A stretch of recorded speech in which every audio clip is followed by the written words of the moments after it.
And this week we're on vacation, but I decided to go ahead and put together some of the shows that we did at the Roswell UFO Museum for the International UFO Festival this last week on July 3rd, 4th, and 5th. Now, some of you have seen some of these episodes already because you watched them, but we're going to replay them here. Plus, we've got some extras coming up later in the week, some of the additional interviews that we did with people like Don Schmitt, where we only got one part of the interview in during the live show, but we did do a secondary interview with him. And then again, I may play the Travis Walton interview again later this week as well, because quite honestly, that is very intriguing to me. This guy, I mean, this happened 50 years ago for him, 50 years ago, 1975. So this first episode that we're going to play right out of the gate here on Monday morning is going to be the July 3rd episode. This was our first day at Roswell, New Mexico. We didn't have a ton of guests that day, but we did have Don Schmitt. This is part one of Don Schmitt, and very cool episode. Brad and I had a wonderful time at the UFO Museum. And then me and Beth and Brad actually walked the street in Roswell in the afternoon and evening because of the UFO Festival. They closed down the streets, and we had a really good time. Got to see a drone show, a few fireworks here and there on July 4th. But this is episode 1 from July 3rd, a replay. Hope you enjoy it, and we'll be back again tomorrow morning for the next episode. All right, take care, everybody. See ya.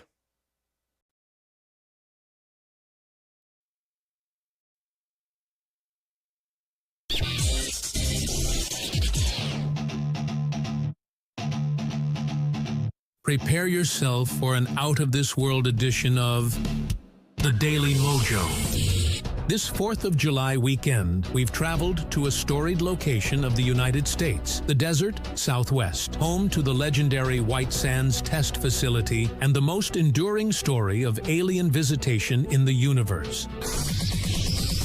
Live from Roswell, New Mexico. We're celebrating America's 249th birthday by immersing you in one of our country's most compelling stories of our neighbors from space. The newest aliens in town are card-carrying members of the Mutual UFO Network, Brad Staggs and producer Ron. And to show me something. Aha! That's what that button does. We are 400, almost 500 miles from home. We are at the center of probably the most enduring story of alien visitation and poor craftsmanship, technical difficulties, pilot error. I will have to say we'll get through it.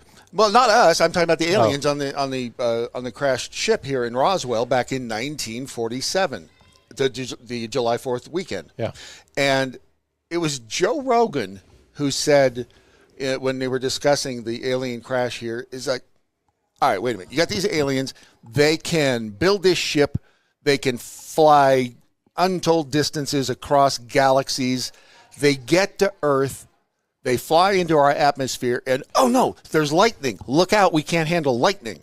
We're interstellar beings in these super-duper flying saucers, but lightning somehow disabled their craft. That's one of the theories. They don't really know why the craft why it stopped flying here. And at least one craft. May have been two. That's something I didn't know. Did you? No, I didn't, actually. Ron's over there. He's watching some cartoon. I'm trying to make sure everything's working. It's full. This stuff is foolproof. If Keith Malinak can run it. Hi, Keith. We've stopped here for a bit of time. We are not obviously on in our regular time on the Daily MoJo, which is 8 to 10 a.m. Eastern, right? Yeah. Just checking. Hey, this is the first day. Don't give me no grief, man. Yep. I just wanted to make sure it was working. Not me.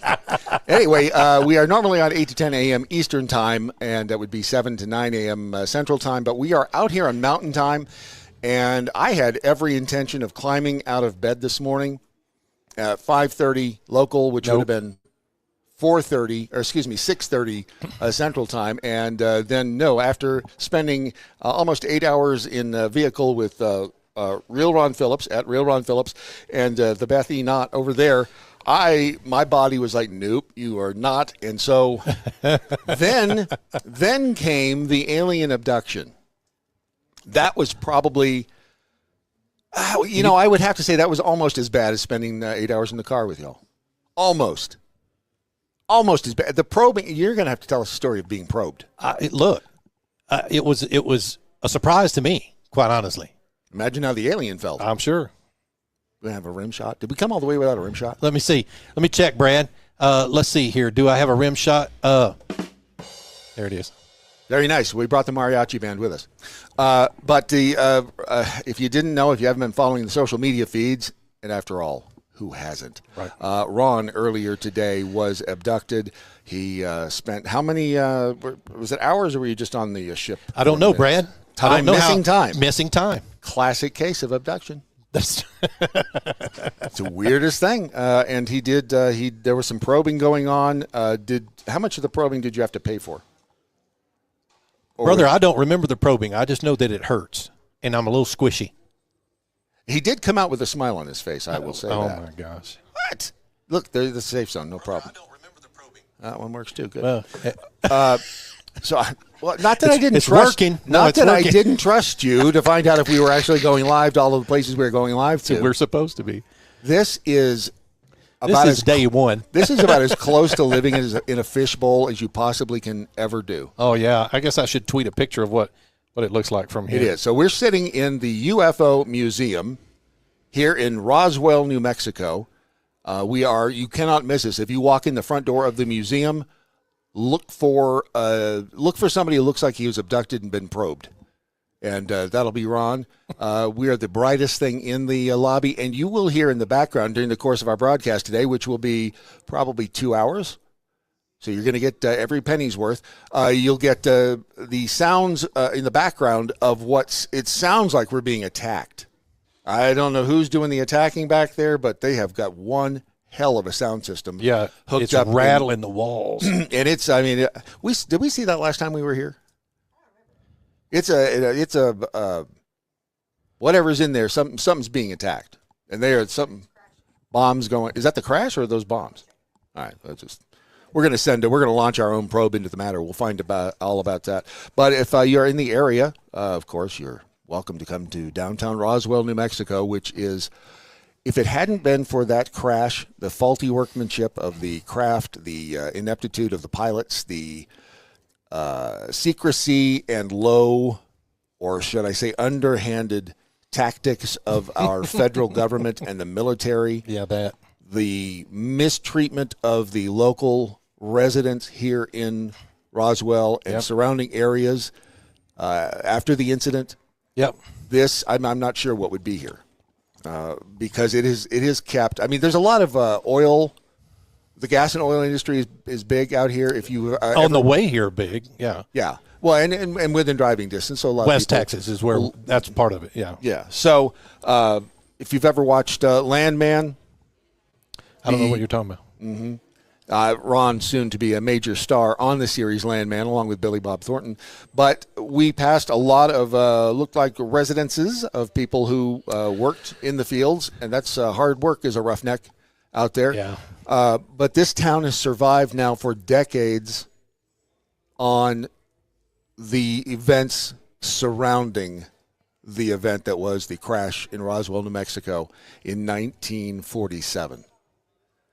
It is, for the Utes out there, this is the story of Roswell, as we were talking earlier with Don Schmitt, author, investigator, all-around cool dude, who wrote the book Witness to Roswell, which, Ron, did you say you'd read that yet? No, I have not read that yet. Okay, you should. I should. What are you doing in your spare But do time? you have the audio book of it? I do. That's what I'm going to get. I do. It's an audio book. I get more into the story. Does it if I'm feel listening like to you're cheating though? On an audiobook? Yeah. No, dude, I've narrated audiobooks. So of That's course why. it Well, doesn't. you're kind of biased. It doesn't. I'm not cheating listening to an audiobook. I don't know. Sometimes it feels like I'm because I used to read a lot. I mean, like if you're reading a lot. book, then you have your interpretation of what that person sounds like in your head. Right. But if you're listening to an audiobook, then you're getting the narrator. It's not always the writer of the book, right? No, I see what it's you're not saying. always. I see what Yeah. you're saying. Yeah, you're getting the narrator, right? Yeah. No, I feel sometimes like I'm cheating, that I'm not looking at words on a page, but in the end, it's all about ingesting the information, and it is an incredible book, Witness to Roswell, because it goes. It's a thick book. It is, and Don and his writing partner, whose name has escaped me at the moment, but they spoke with firsthand so many of the people here in this area who dealt firsthand with the events of the crash. And to the Utes out there who only know Roswell as the TV show or as an episode of the X-Files or as, I'm sure there have been at least a couple of movies and a couple of bad TV shows about Roswell as well. But the true story of Roswell, can I tell you what happened? Do I know exactly what happened that night? I don't, because I wasn't here. But I have But there's a lot of people who, over the many years since it's happened, know what happened that night. What did he say? Deathbed confessions. Did he say that? when we were talking to Holy Don. cow! And I'm like, oh. He said, the deathbed confessions of people who firsthand had something to do with the Roswell incident, who said, look, it was extraterrestrial, it was a craft, it was alien origin, it was not of this earth, et cetera, et cetera. Numerous deathbed accounts of people confessing, whatever. And not one saying, yeah, it was all BS. All BS. Yep. We made it all. Not one. Nope. So I tend to, and the sad thing is that most of the people who, again, were alive at that time are no longer with us. This was 47, so we're talking about who, let's see, how old would somebody been born in 47, just saying? They'd be 80. It's 80 years ago. 80 years ago. 2 years will be 80 So there are a few people alive, but they were too young at the time. Right, to know, to have understood what was going on. So it's really sad that we're losing these, all of the, what could potentially be the witnesses, but what Don has done in his books has really kept that alive, and I highly recommend that if you have the chance, you read that book or just listen to it, because it is an incredible account of the events here in Roswell. And the festival is going on now through Sunday. Do we have? Where's that? I don't know, but it's a big one. I don't know. She left, so I don't have it in here. Did the Bethy Not intern leave She did. with our calendar of events? What is she thinking? Wait. No, it's not up there, is it? No. So there are events happening today, tomorrow, Sunday, Today, Thursday, right? Yeah, they're doing something on Sunday. Too. Yeah, through Sunday. Yeah. So it's an incredible event. I mean, the streets are closed down. It's For about a mile, actually. Yeah, there around are the middle of vendors in the street. It's a party atmosphere out there, and it's just incredible. One of the dudes that we were talking about when we were discussing UFOs and people that we have interviewed over the course of the decades with Don was a man by the name of Leonard Stringfield. And I want to just play a little bit of a piece of video from 120 years ago when I was a Ute. You may have seen this before. If so, just sit quietly in your seat and let the rest of the people enjoy it. But this is Leonard Stringfield, who was an investigator of the UFO phenomenon in general, and had a lot of information on the materials that were confiscated by the government and taken to Wright Pat Air Force Base up in Ohio. And here's just a smidge of a discussion with Len. E.T., which were virtual box office smashes. And in a capitalistic society, you certainly would have to ask the question, why no follow-up? How come there was no sequel? The idea was to bring the public to a point where maybe we can believe that we're not, as humans, the only intelligence in the galaxies. Leonard Stringfield, a 40-year veteran of UFO investigations, agrees with Exler. The public must be prepared before a concept of such magnitude is introduced. But you can imagine what would have happened to the stock market if something were to come out, be announced by the government or world governments or something of this nature. So they refer to it officially as a cultural shock. Stringfield's interest in the UFO phenomena was piqued when in World War II he encountered what became known as Foo Fighters, mysterious balls of light in the sky that plagued and harassed pilots. Stringfield claims that the U.S. government has even recovered alien crafts and bodies and has detailed his findings in several research papers. These are all right. So bits of information from. We're working on a new system. Quit giving us grief. We're working with new equipment. We're working with an Echo. Is that my phone? No, it's not my phone. No, it's that. Yeah, there you go. Check. Yeah. How could it be that? I'm not even playing on that. No, but it's picking up your microphone. Oh. Wait, they have microphones in computers now? Yeah, they do. Sorry, brother. They're spying on us, aren't they? Yeah. That's how they find out what we're doing when we're at home. They use microphones. Mm-hmm. So, anyway, what was I saying that was so vitally important before I so rudely interrupted myself? I don't know. Oh, I know what it was. It was, Leonard talking about the evidence and the cover-ups and things like that in Roswell and in other places too. And part of the reasoning behind why were there even alien ships flying around over the white sands of New Mexico back in the 40s? Remember, that was just after World War II. And we have the White Sands. Right after a while, yeah. We have the White Sands nuclear testing facility out here in the middle of, at that time, what would have been BFE. Yeah. I mean, there was nothing out here. So they thought, we're safe going out here, and told everybody that, if you want to come out and watch the test of the nuclear bomb this afternoon, it's going to be great. Bring some sunglasses. I don't think yet they had told everyone to duck and cover. No. Duck and cover was still just that was in the 60s. That was a twinkle in some government official's eye at that point. Duck and cover. After they found out, oh wait, it's not a good idea to stand around and watch nuclear explosions as a human being because they'll melt you. Then they come out with duck and cover. So one theory is that the alien civilizations out there peering in, saw the nuclear. Mm-hmm. Or the correct pronunciation, of course, nuclear explosions here on the planet Earth, and as a possible source of new and upcoming talent in their fields wherever they came from, the planet Melmac, they didn't want us to blow ourselves up because, hey, we could be useful creatures at some point in the future. We were like this untapped source of human meat.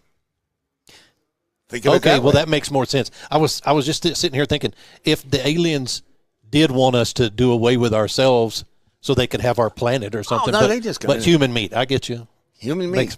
You're either useful as you can lift heavy things, or you taste good with some tangy barbecue sauce. I guess either way, yeah, or both. Yeah. So, I mean, we don't really do that with horses, do we? We just use them as pack animal, but we do. I guess you could eat a horse, but.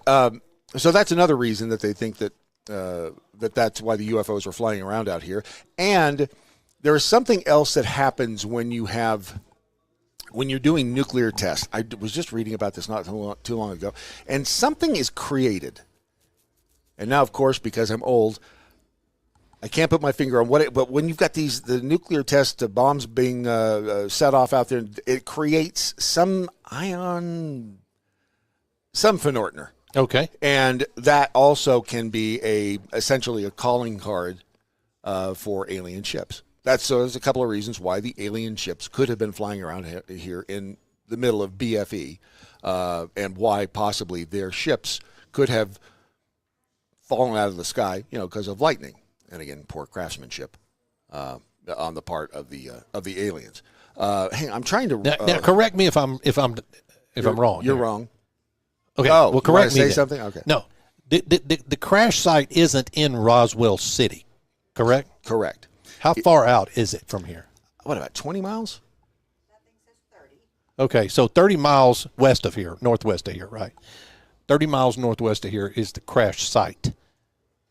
Yes. Is it that Roswell is the largest city nearest the site that they ended up being called the Roswell incident? This was where I think the largest hospital was.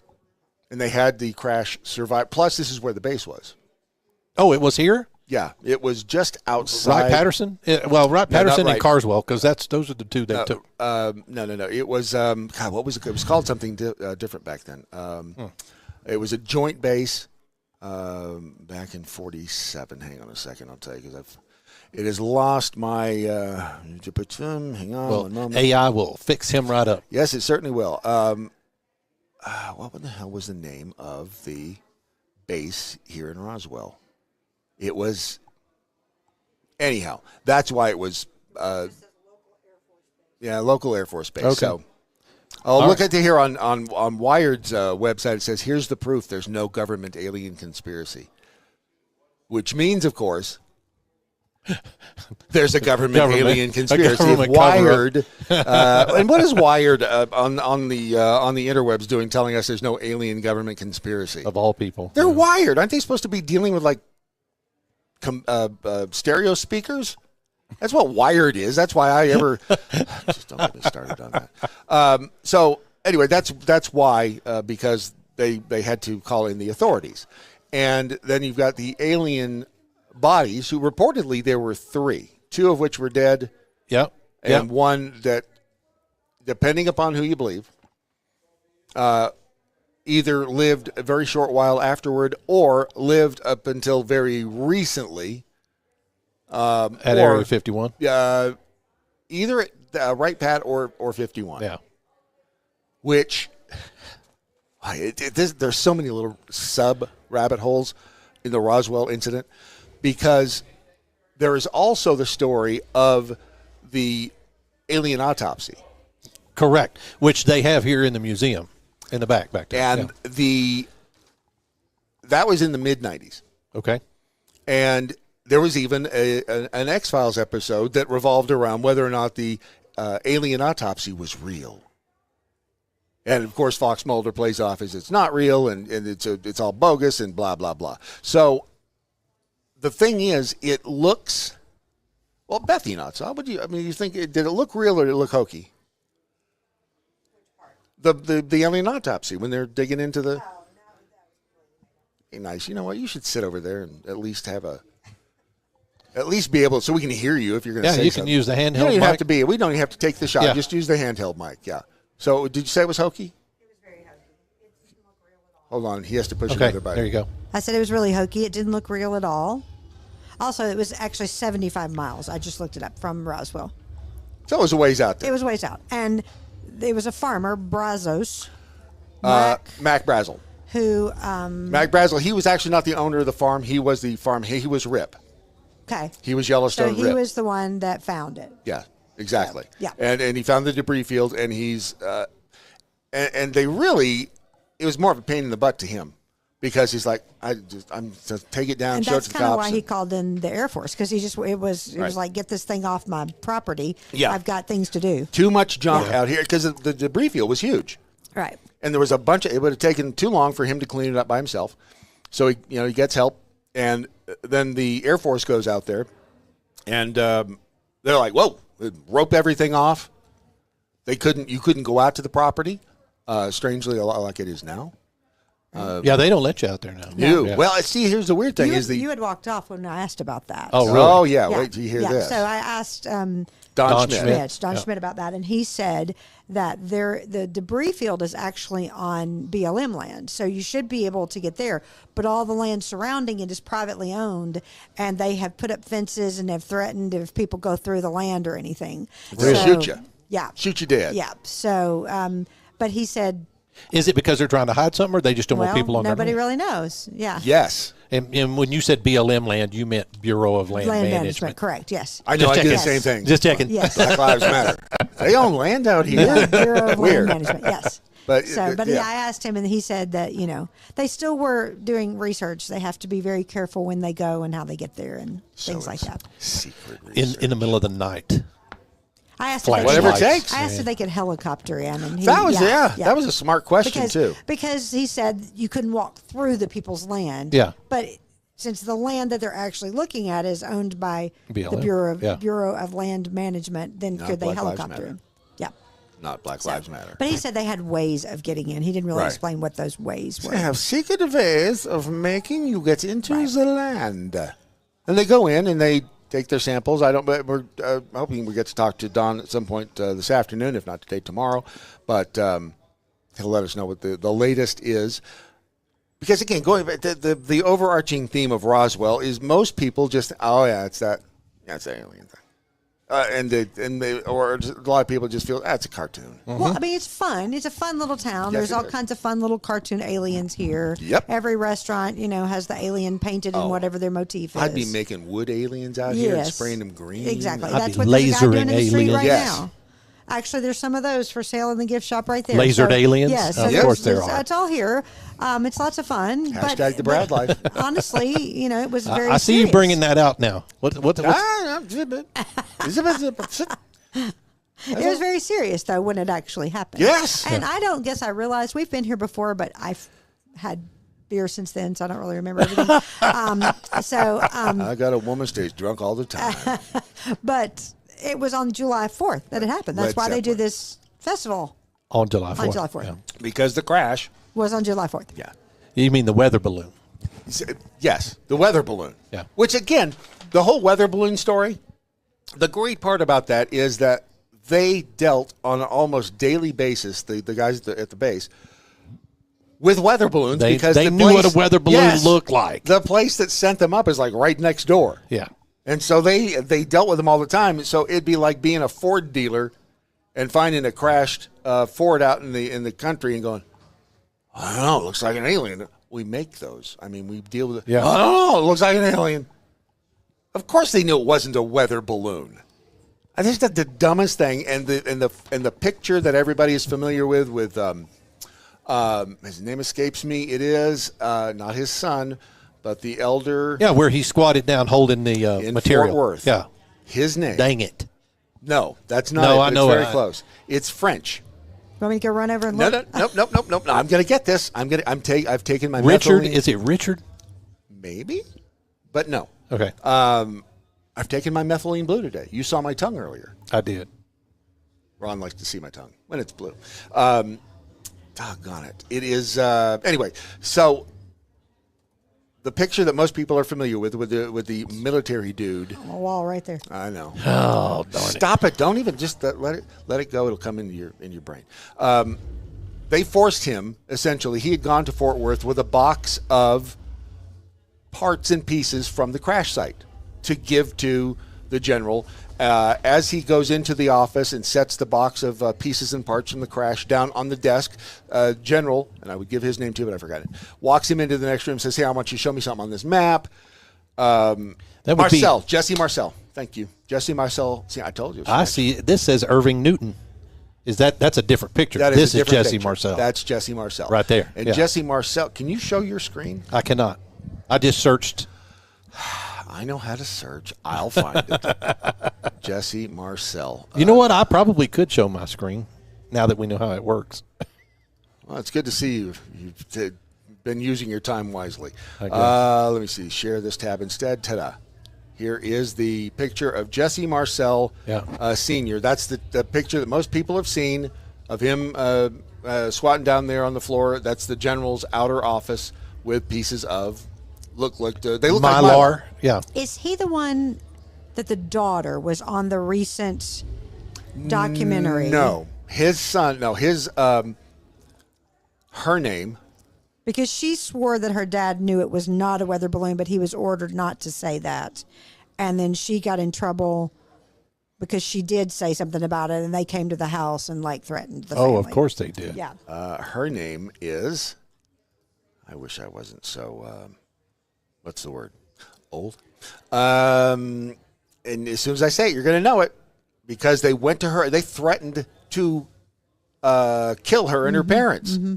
That's, again, if it was just a weather balloon, why do you have the authorities coming to your home and threatening you with death? Her name is, golly, it's right here. I'm looking at the story, and He'll get it. I know I will. I'm going to work this out. I've got the Hava says sitting here. What do you get? Where seriously? Where in the hell is her name? I mean, they've talked all the way around it. Frankie, because she has a dude's name. Her first name Frankie. Come on, Valley. you are not any help whatsoever. Frankie. Stallone. Nope, not her either. Frankie Rowe? Yes, maybe. I'm just asking. In any event, she was holding her dad worked at, I believe, the fire department, I think. And he went out and he found some of this, because a lot of the dudes around here had pieces of the thing, the stuff. Is that her? That's her. Yeah, Frankie Rowe. Frankie Rowe. There you go. She, as a little girl, her dad came home and said, here, hold on to this little piece of, again, what we would recognize to be mylar, but it wasn't mylar. And she said you'd hold it in your hand, and it was ultra light, and you'd squeeze it, and you'd lay it back down, and instantly go right back out to the shape it was, which mylar kind of does. But she said it was like depends on perfectly how flat. thick it is too. Right. I mean, because if it's like tinfoil, Right. But crinkles. mylar balloons, I Yes. mean, we have mylar balloons these days. Maybe they didn't have them back then, or maybe they did. I don't think they did. But Did they don't necessarily take their shape back. No. When were mylar balloons invented? 1970s. There you So go. how can that be mylar then? I mean, it wasn't mylar. Okay. That's the point. Maybe they just have but balloons. No, because that's what they said it was. Right. Okay, damn. See? Yeah. All that roads makes- lead back to, wait a minute, something's hinky. Yeah. So, again, what was my original point? You have no idea. You don't even know what button to push. I don't. I'm so alone, floating in a sea of nothingness here in Roswell, New Mexico. It was the way these people were treated. It was the fact that this stuff. I'm sorry. I didn't know if you were going to be making a hole, so I needed you to get off my mixer. Any time for a hole already? It It is very close time. Well, hang on. Before we make I'm with you. I want to point out that part of the reason we're here, able to be here these next 3 days, is thanks to GetMojoCBD.com. Yep. And all of the fine purchases that you have made as a listener to the program. Patriots Relief. Yep. Yep. GetMojoCBD.com. I used the whatever you call it. That's this what I was morning gonna on say. my knees. Did you? I worked too. The maximum relief rub? I The worked insensitive 4 relief miles rub. this morning, and this knee was swelling, and it Nice. helped it. Yeah, She caught the old. I caught the old. I did. Real bad. Haven't we all? Not as bad as Seriously. Brad. Haven't though. we all? Yeah. Not as bad. Gosh, who ran a mile this morning? I can't Did remember. you? Who was It that? was not me. Huh. That's weird. I'm not saying I ran 2 miles, but that did help because obviously when I do hurt parts and pieces of me, that stuff, it's amazing, isn't it? You rub it on, the pain goes away. It doesn't burn. Oh, doesn't you're still burn. here. Right. GetMojoCBD.com and the promo code is Daily Mojo. 40% off Daily Mojo promo code.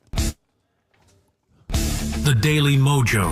Live from Roswell, New Mexico.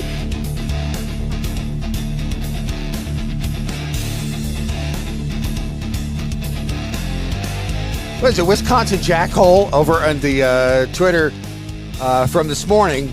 I've listened to the hold music for real Brad Staggs and real Ron Phillips for almost an hour now. They better be coming.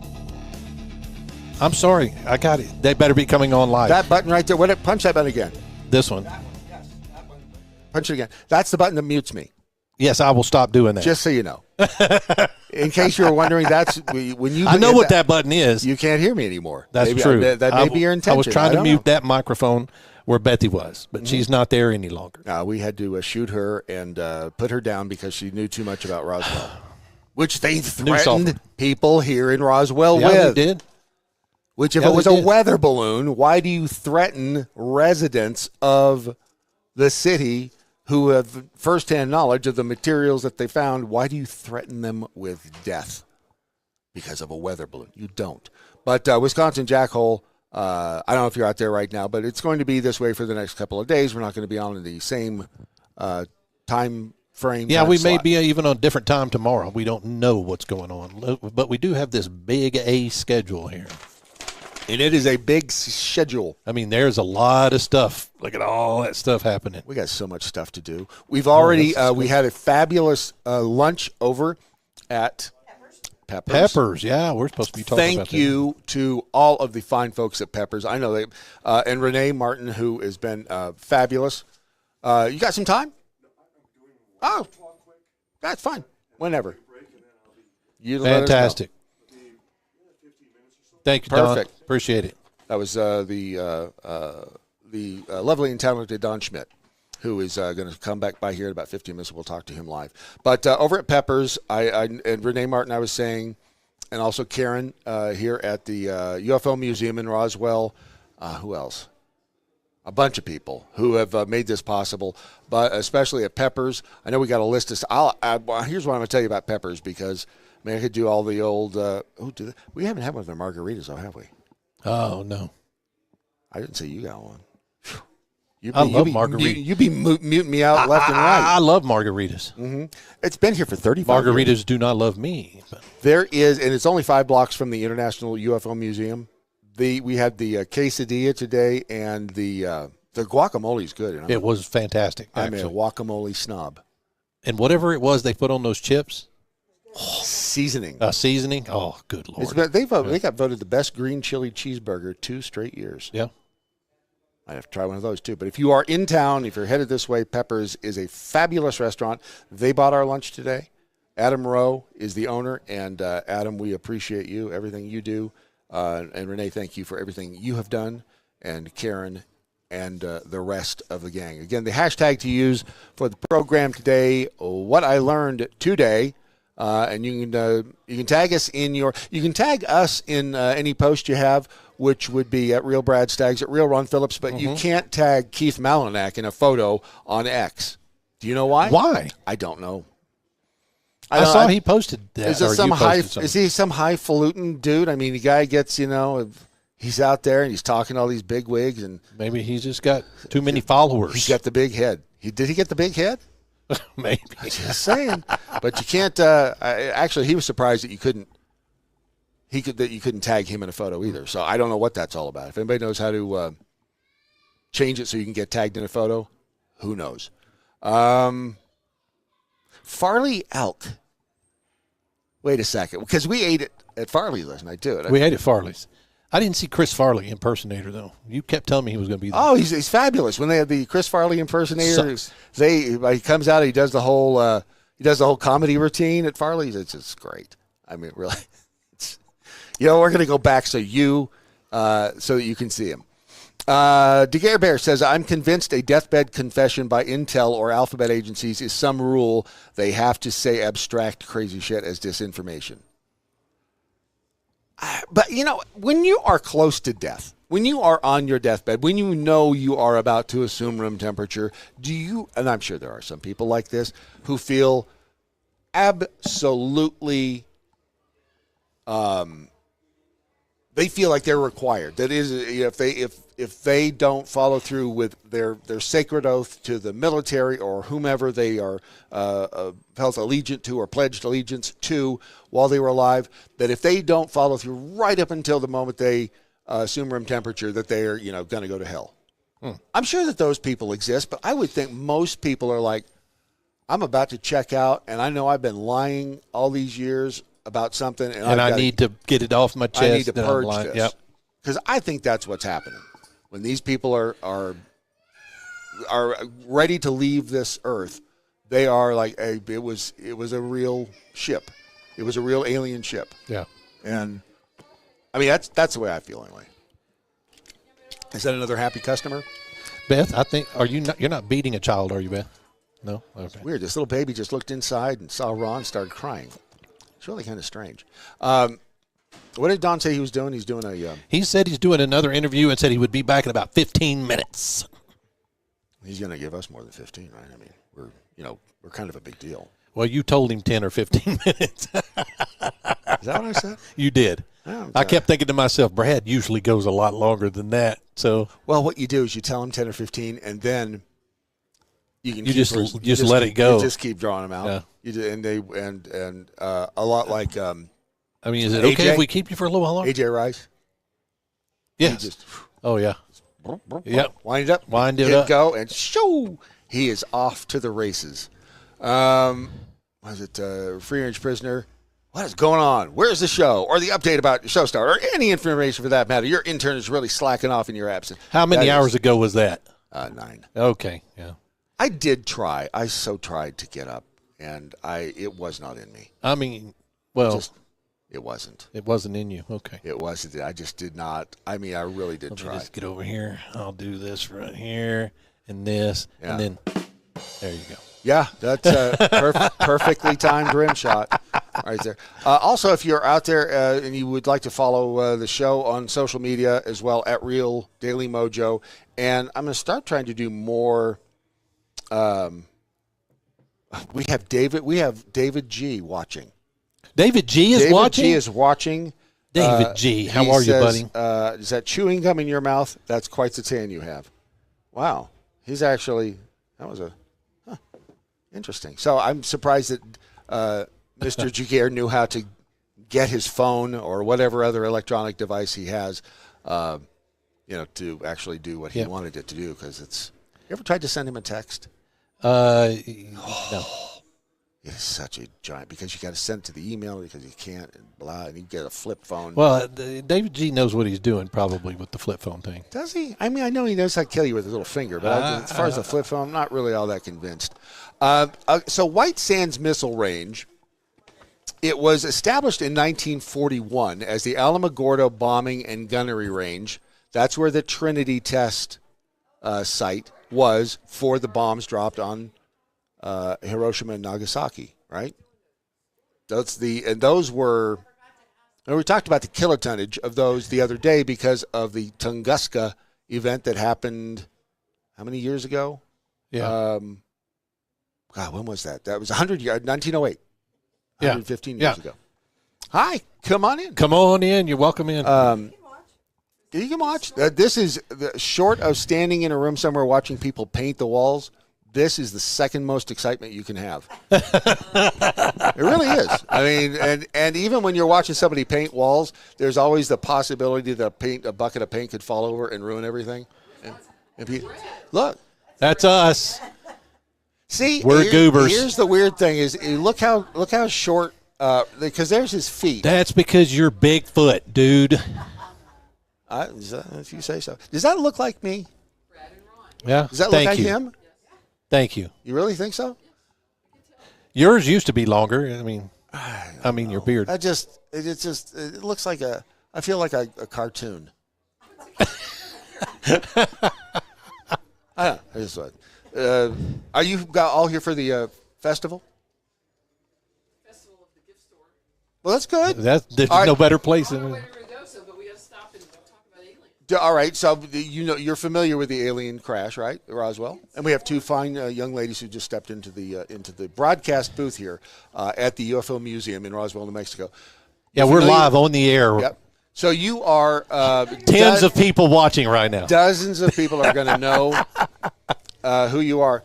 Do you believe that there was an actual alien ship that crashed in Roswell, or just outside of Roswell, New Mexico, in 1947 over the 4th of July? Ask her name first. What's your name? Just your first name. Hold on a second. Our whatever his name is over here. Go here. ahead, Julie. Julie. Okay. Jennifer. Julie and Jennifer. Okay. Texas. And just so everybody, we've never met, have we? No. Except that one time. Yeah. All right. So, but you believe in the alien theory that was an alien spaceship that crashed in the desert outside of Roswell in 1947? Absolutely. We say yes. We are believers. I mean, and why? Because I like the story. Well, I mean, neither of us were born yet, right, when that happened. Yep. So we learned about it through stories from our families. They believe. Where do you live? Do you live around here? Dallas. In San Antonio. Okay. That's where we're. Yeah, that's where we're from, Dallas. Yeah. Were you following us? But okay, so do you think, because of the stories you've been told, that it was a real UFO, real alien craft that crashed? Do you know the rest of the story about like what happened to the people around here afterward? I don't recall. People who had seen pieces or parts of the craft were threatened with death by the military if they ever told people basically about what they had seen. One little girl was told that her family would be killed first, and then they would kill her if she ever mentioned what she had seen. These people were treated horribly after, and most people don't know about that part of the story. I can tell by the look on your face, you've never heard that part, have you? I think I heard something along those lines where there was a great effort by the government to squelch any rumors of any proof of any kind, right? Which made it more appealing to believe that it was true, especially hearing from people that actually live here. Right. That's the part that gets me more, because before I had read Don Schmitt's book. Have you read his book called Witness to Roswell? Don is giving lectures back here during the course of the day. And he talked about in his book that these people were treated, it does not bite, I swear, that they were treated so badly, and all the death threats and all of the deathbed confessions, the people who were involved in it then saying it really was an alien ship, etc. Why do you think they tried to cover it up? The government. Why was it so important to them to cover it up? From your perspective, as just a person, your average person out there, why do you think they tried to cover it up? I mean, I can only guess that just seemed to be a thing that the government did for secrecy. Fear that because we were coming out of a war, people right? Would panic. And there would be some sort of reaction to that that would be adverse. Okay, so reasons, all right, that the government couldn't handle. Yeah. Kind of like, what was that show? Which one? Oh, X-Files. Well, the one where everybody panicked because a rumor got out. Oh, War of the Worlds. Yes. Yeah. Yes. Yeah. So like that, it's like they don't want to create chaos and fear and. Which is weird, because that seems to be what the But government you know what? does on a daily basis. It does, doesn't but it? what do you think? Do you think we're getting closer to disclosure now because of all the UFO stuff? You know that David, what's his name? David Grush. David Grush and who his may or may not be a whistleblower. Congressional whistleblower stuff. Do you think we're getting closer to disclosure? I think we're getting closer to disclosure about everything because everything is so crazy, easily accessible now. That's true. So I mean, we've got AI, you've got the internet, you've got all the stuff they didn't have in 47. I can tell you that. And people aren't afraid to tell the truth. Yeah. They realize, oh, I can tell the truth, and it's going to be okay. Yeah. Do you feel like the government still lies to us about stuff? Well, everybody. That look on you look like you just bit into a lemon. Everybody lies. Every industry has its way of telling you what they want you to know to control the message. Right. So why is it so important to them to control the message? Well, we all do in our politics, in our education, in our churches. You want to control your message, and even truth. I mean, the artificial intelligence stuff out on the social media could be so thwarted. It's even harder to discern. Isn't that the truth? And I'm in academics, and you can't tell what's true or teacher? not true. I'm faculty. Yeah, I'm teacher. I'm you faculty. change the word, right? Yeah. Inflate the meaning. It's just semantics. You remember ditto machines? Yeah. We had a long conversation about those That's the not the other day. best smell. Mimeographs. You'd roll them and they're purple. Oh, yeah. Those were the days, man. The smell of inside of a tennis can smells good. So if we're talking about smells. I have the smell of the Inside Tell of me more. The metal tennis can. Anyway, back to your No. I'm fascinated by the inside of a tennis can now, a tennis ball can. That, I just don't focus on is the government lying or is somebody hiding something from me. I am more of a you're in a position, and I trust you. I want to trust you. I want to trust that you're going to do the right thing and a good job. Right. For which you were hired or voted for, and I like to focus on that. That is a really good point you brought up. When I was walking earlier today, I was thinking about some people are calling this the July 4th weekend the real No Kings Day, and I don't know, nor do I care which side of the fence your politics are on. But the fact that we elect a leader every couple of years, every 4 years, we want a leader. Yeah. But we don't want a leader. We don't want somebody to, but we elect somebody. And then it's a really weird fine line we're walking as human beings, because we do want somebody as a group to tell us, all right, here's we need to go this way, or we need to do that, or we need to, whatever it is, because otherwise we're all just we're going willy-nilly in 18 different directions. Well, we want a democracy. But then there's the old... Not a king. Right. But then there's the old, what is the democracy, the wolves and the sheep voting for lunch. There's 3 wolves and a sheep, and the 3 wolves, vote to eat the sheep. That's democracy. Do you really want that? Right.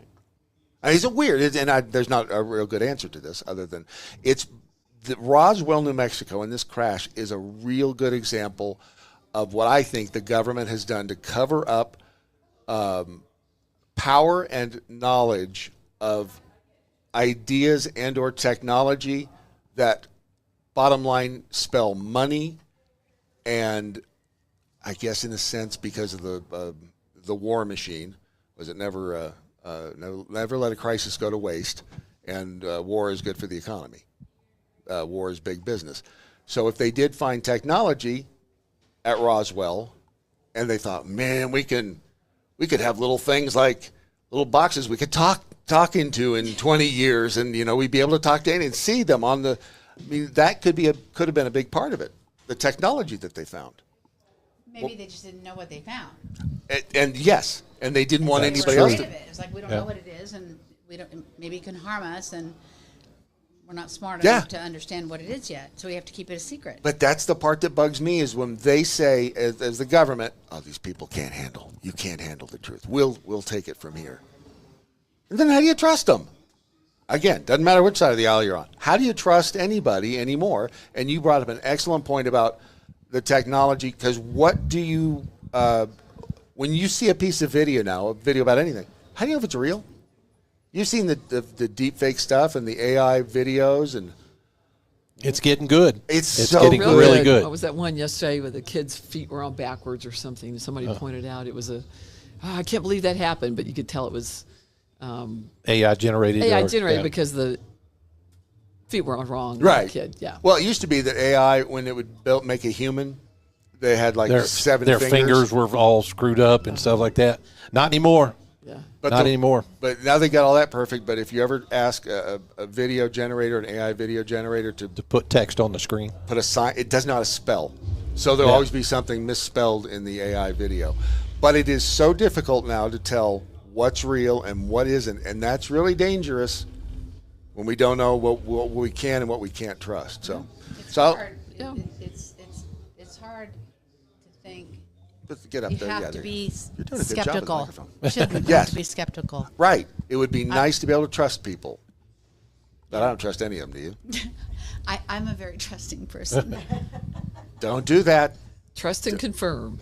Trust but confirm. That's right. Who's that, Reagan? I don't spend a lot of time looking at that Yeah, stuff. yeah. And a lot of people don't. That's true. Going down rabbit holes. Yeah.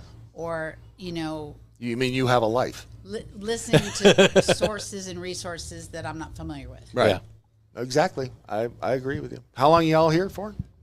About 10 minutes. Oh, well, I'm We're sorry. headed We to did the not gift mean store, Heading to and Ruidoso. then gonna go to Ruidoso to Yep. play some golf. Y'all. Hey, are great. have fun. Thank All you. right. Thank you. for Enjoy taking the talking time. to y'all. Take a sticker or two Okay. and paste them in public places. And if you get arrested, we don't know you, nor did we ever tell you to paste those in public places. You're right. Thank you weren't you. here. Thank you. I'm pretty sure they were both CIA assets. They may have been. I think they were sent in here to try to convince us of something. Yeah, maybe. Although we did coax them in here, so. Which is exactly what you. What a that's CIA. what they. Yeah. See, They make themselves right visible, and then they'll call us in a minute. I mean, they played us so badly just now. I feel dirty. You feel dirty? I feel a little dirty. I feel dirty all the time around you, Brad. Jonathan says guests that the audience can't see or hear makes for great program. Hey, man, we can't reach the camera to turn it. She was just outside the camera frame. Who was? I didn't even know. The woman standing. Oh. Yeah. Julie was in the frame. But Jessica was standing. And Jessica was the she was Deep Throat. She was the person that so I said Jennifer, not Jessica. Which is exactly what her deep asset cover name was. Nice. I wasn't. Jeez, I know. But, yeah, thanks, Jonathan. Our intern, Kevin, didn't come down with us, and we have nobody Well, we have one person, but the camera didn't. You can't. And blocked. Good. Don't have to worry about him anymore. Well, we're going to go to White Sands. What is it? When are we going to White Sands? Sunday. They say the sand over there is. Have you ever been there? No. So we rode motorcycles there last year. 2 or 3 years ago, actually. Uh-huh. Number one, you have a black truck. Good luck with that. Because it's almost like it's not talcum. It's just white sand on a black truck. Makes your truck dirty. My truck's dirty anyway. Rapidly. But driving through there, it's like it's hard pack, and you can go miles after you leave the visitor center back in there. Really? Oh, miles. And hell, they even rent the little round, I would call them not inner tubes, but scoot boards or something like that you can surf down the sand dunes. You just call them scoot boards. Scoot boards? I don't know what else to call them. What'd you call them? Saucer. They're flying saucers. They're little plastic saucers that you could sit in and surf down the sand. But yeah, was the missile range where White Sands is now? There's still a range there because when I looked it up this morning to find out if we had to have reservations or not, they tell you to look the day before you go they close the park down for 3 hours at a time when they do bombing runs. Yeah, correct. Okay. So they tell you to look the day before to make sure the time. If you look at it if you look at White Sands on a map, then you realize that there's a lot more to it than what the public can actually get to. Right. All of that stuff's in the back there, but you still have miles and miles of roads, hard pack sand roads that you can go down through there. It's a beautiful place. When you get in there and you can't see anything but white sand around you and blue sky, it's really kind of weird. Sorry, at the same time you're talking, I'm trying to figure out how to get into the damn X chat. Why do they keep changing interfaces? Why? I just want to get into the chat so I can see what people are saying. Are you talking about you need to just go to pro.twitter or pro.x.com? No. No? Okay. That is not it. That's not what you're looking for? No, that's TweetDeck. It is. But that's the only X chat you're going to get. Here it is. That one. Oh, you're talking about the chat that goes along with the video I got you. I thought it was something different. Sorry. You want to make a hole before Don gets in here? You know what? I think that's a great idea. I'm right now I'm craving a hole. How about you? All right, let's make a hole. Here's your hole. Live from Roswell, New Mexico, the UFO capital of the world. The Daily MoJo. I think I found Lep. There's Toby. What? Toby says it's fun to watch Brad's blood pressure spike. Why did my blood? What did I?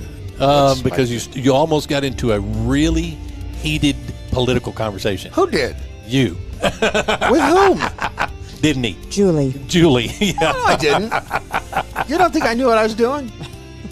Oh, you probably knew what you were doing, but I knew exactly what I was doing. There's. Can I ask you a question while we're waiting on Don? Yes. So we're here. We're at the UFO Museum. Why should people come to the UFO Museum? Is this a trick? I feel like this is a trick. I feel like it is a trick question. No, It seems not a trick so question. obvious to me. I hate when she wants to do business right in the middle of our show. Remember, we are just here to fill up time between commercials. That's What our the hell? sole. There are all sorts of reasons. Am I close? There are sorts of reasons to come here to the UFO Museum in Roswell, New Mexico during the UFO Festival here in Roswell, New Mexico. Look, the from biggest now thing for until me Sunday. was an education on what I didn't know about the Roswell crash. The Roswell crash happened when my mom was 2 years old, and so she was too young to even know about it or have seen it. But there's a lot about this place because this seems to me like the beginning of the UFO phase, right? I'm sure that there was stuff happening before all of this, but this seems to me like the UFO craze. This was it. This was the first real crash. The UFOs prior, let's see, what year was it Rainier. That was the first. That was weren't when they flying saucers. Weren't they seeing Foo Fighters in World War II? Yeah, but those aren't flying saucers. Okay, yeah, saucers. Yeah, Right. Was it Mount Rainier or Mount Shasta UFO? Shasta probably. Yeah. Okay. So the Rainier was also 47. That was the Kenneth Arnold sighting. I was thinking it was earlier. Okay. But it was, yeah, this all kind of happened. And again, in the time frame, what had we just gotten out of? World War II. Yeah. Nuclear bombs have been dropped, which a lot of historians, a lot of UFO investigators try, and I think convincingly so, tie the two phenomenon together. When you have a civilization who has discovered nuclear weapons or just, I guess, nuclear fission, right? Is that what takes place? Yeah. Which can be good or bad. Nuclear fission isn't good or bad, just like water isn't good or bad, but it can be used for good or for bad. And, was our use of the bomb in World War II justified? Was it? Some people would say it was. Killed a lot of people? Stopped a lot of people from being killed? Yeah. I don't, it's... And we'll never, here's the thing about human beings. We'll never get it right. We'll never get it right. That's the whole point, I think, of life, is to just try to navigate somehow around all the pitfalls and the obstacles and try to do better than maybe do the best job you as a person can. Try to do better maybe and try to leave the place better than it was when you got here. But how hard that is. I know. It's very hard. Jeez. It is hard. One thing that Laura Schlesinger, Dr. Laura, ever said that I agreed with, she said when you're trying to make a decision, usually if you have two options, the harder one to do is the correct one. And most But your brain tells you to do the easy one. Because electricity is like a lazy man. How, you ask? How is electricity like a lazy man? Because it will take the path of least resistance. Yep. You're welcome. Thank you, Frank Draves. Rest in peace. Yeah. But part of the problem has been, as we were driving by the hotel this morning, and I had seen what looked like an obstacle course to me. Ron Phillips, who has, of course, been in the armed forces. What did you say that they now call those obstacle courses? Well, it depends on the branch of the military, but in the Air Force, in basic training, it's called a confidence course. A confidence course. Because it builds your confidence if you can get through the course. Loud. Yeah. That's so PC. Confidence course. Yeah, that's what it's called. Obstacle course. It was an obstacle course. Big giant wooden obstacle course. Yeah. But I didn't realize until Beth told me that there is a military institute right here. So that's why the confidence course, obstacle course was there. What's the institute? New Mexico Military Institute, huh? New Mexico Military Institute. So the NMMI, the NIMI. Who didn't know about the NIMI? New Mexico Military, yeah, the NIMI. Or the NAMI, or the NAMI. What do they do at the New Mexico Military Institute? It's probably just school. So it's like sending your kid away to military school. Could be. Yeah. It sounds like World War II is happening right now. It does. I don't know if that comes through on the broadcast or not, but it is. Can I tell you what it is? Yeah, it's the crash. Is that what it is? So you walk in this little room back here after you've gone through the museum. Oh, crap. And you push this button, and there's big video screens all around you with big speakers, and it shows you that the whole universe. It shows you everything out there, and then it shows you when we were doing nuclear testing in 1945. Yep. And that pinged out into the universe, and other aliens saw that, and they were like, okay, we need to check this out to make sure everything's okay there. And then, so the first one that you see is the nuclear explosion, the first crash you hear. Okay. The nuclear and one? then after that, the aliens get in their little spaceship, and then they go to warp. So that's the second really big boom you hear, is them going to warp. And then they fly here, and it takes them 2 years, obviously, because it's 1947. And then they Well, because it's 1945 when the thing starts. Okay. And then, I'm not questioning the timeline. then when they get here, they encounter the thunderstorm and decide that they have to crash land. And so the very last big boom you hear is the crash landing. So there's 3 big booms during that. That's when they say, damn it, Yeah. I thought you had checked the transmodulator, the Van Nortner valve. I thought you had checked it. No. And you knew how lightning was going to hit our craft as we drove through the atmosphere here on Earth. Sure, we can make it interstellar light years across space. Sure, there's a big boom when they hit warp drive, even though space is a vacuum and you can't hear anything, which is why in space, no one can hear you. Anybody? Scream. Thank you. You did know that line. Yeah. That's one of the few movie lines that Ron does know. But that's another, and I realize you were telling us that because that's another reason you should come here to the UFO Museum in Roswell, New Mexico, to learn about one of the theories about why this thing did crash. And the other thing is they have a plethora of research material. That's the library back there that we were in. That library is huge. And and it's just got shelf after shelf after shelf for the research. And I don't know if anybody can go in there. I think you can. You can go in there. You just can't go into that employee area back behind the that secret. door. Yeah. Well, where Don was standing, people can be in there. Right. Yeah. You mean the place where we walked through? Because we're special. Because we're special and we have media pass badges. We were either this or a clipboard and a pen. Either way. Or a shirt that says Desert Air Motel Security. Right. See, this will You know what? I just noticed that's all sparkly and shit. Why'd you do that? Because it looks good.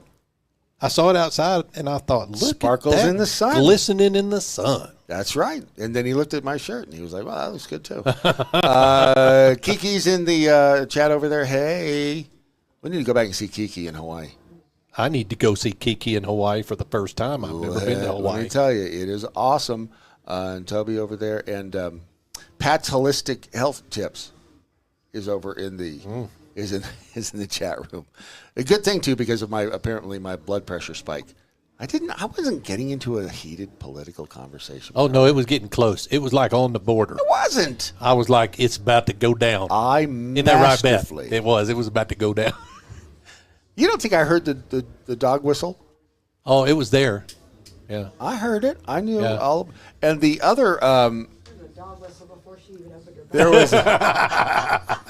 there was you know what? All are welcome. All are welcome. We've always said that, and we'll always. I mean, we're gonna make fun of you. True. I mean, we get made fun of all the time. So I was looking to see if there's anything on there about us. No. No, of course not. Why do you? Yeah. When our art department designed the banners that we are displaying here, as you walk into the UFO Museum in Roswell, New Mexico, for the UFO Festival. No, I'm talking about if there was anything political on it. That was, and why? Because our art all department are welcome. Designed these banners with that in mind, so that as people walked in, they wouldn't say, "Oh, those are those crazy people." At least not for that. Yeah. I mean, because we're about the truth. We want to know the truth. We want to know the truth about it. We want to know the truth about Epstein. We want to know the truth about Diddy. Well, yeah. I mean, Diddy. Yeah. Did he? Well, he did. He did some. They say he did. He got. They say he did some. He was guilty for. Was it? This was funny. Trafficking for transportation. Transportation for prostitution, but that's not sex trafficking. And I started thinking because I was walking. Sounds the same. It does sound the same, but I guarantee you, some lawyer somewhere, when they wrote those two there's laws, a stipulation in there somewhere, right? Was specifically if they are in a vehicle with four. This is the wheels. This is the transportation for prostitution is the willing. Sex trafficking is the unwilling. Yes. You see what I'm saying? Because that's what prostitution is, isn't it? Forced prostitution is sex trafficking. Yes. Okay. Right. So if it's not forced prostitution, then it's the willing versus the unwilling. And you can't rape the willing. You cannot. Just saying. But yeah, okay, so it was 4 counts not guilty. No, there were a total of 4. So 3 not guilty, 4 or 1 5 guilty. counts. 3 not guilty, 2 guilty. Yeah. 2 guilty? There were 2 guilty. And I don't were they both on the transportation? Okay. I mean, but either way, I mean, what? You know, the RICO, the racketeering. 2 counts, but 2 counts of transportation to engage in product. Okay, so they were, yes. Okay. But it was the same charge twice. I guess 1 for each individual. Correct. Yeah. And as Jeffy, but the 3 big ones, he didn't get found guilty on. I didn't even watch. I didn't watch the trial. either, I watched none of it because nothing could ever possibly stand up to the event that was Johnny, what's his name, and Amber Heard, Johnny Depp. And Amber Heard. Yeah. That was the best. I mean, when she was in there and then, doing coke out of her Kleenex, that was awesome. So nothing could ever top the spectacle that was the Johnny Depp Amber Heard divorce trial. But with Diddy, he's a dirtbag. He's a dirtbag. I mean, but they didn't. There was no case. From everything I saw, there was no case. That's what he kept saying. That's what he kept saying. You had women who, if they say they were raped, and no, I mean, but one then of the you big write a arguments text was, like, "Hey, I can't wait until we do this again." One of the big arguments was who was it that he beat up near the elevator? Cassie somebody. Yeah. And one of the big arguments is domestic abuse is domestic abuse, and damn it, he shouldn't have done it. Right. But that's not sex trafficking. Yeah. Yes. Dirtbag, but not guilty on it. So again, that goes back to the whole trust. Do you trust the legal system to do anything right anymore? It just depends on who you get. I mean, it's the luck of the draw, from attorneys to judges to whatever. And the other thing about it is that this is the way it has been since day one. Since whenever there were people living together in groups, it has been like this. Go back into the 40s, and all the events surrounding this area, and the fact that the government was doing hinky stuff and trying to keep secrets from the public, trying to keep the public from knowing about the evidence that was there, about all of the little pieces and parts of the ship, which may still exist actually. And when if Don does make it back in here, did he?